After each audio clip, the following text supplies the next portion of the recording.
ഈ ഒരു ദിനത്തിൽ എനിക്ക് പറയാനുള്ളത്, ജ്വലിക്കുന്ന നന്മയുടെ നക്ഷത്രങ്ങളാകാൻ നിങ്ങൾക്ക് ഓരോരുത്തർക്കും സാധിക്കട്ടെ.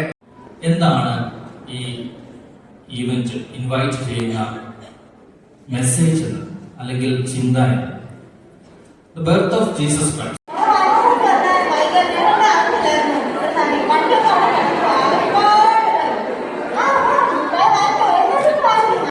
ഇങ്ങനെയാണ് പറയുന്നത്, ആ സ്ത്രീയുടെ മുഖത്തിലേക്ക് നോക്കിയപ്പോൾ യേശുവിന് സ്വന്തം അമ്മയാണ് ഓർമ്മ വന്നത്. നീതിമാനായ ജോസഫിന് തച്ചനില്ലായിരുന്നെങ്കിൽ തന്റെ അമ്മയുടെയും അവസ്ഥ ഇതുപോലെ ആകുമായിരുന്നു. കാരണം വിവാഹത്തിന് മുമ്പാണ് തന്റെ അമ്മ തന്നെ ഗർഭം ധരിച്ചത്. അന്ന്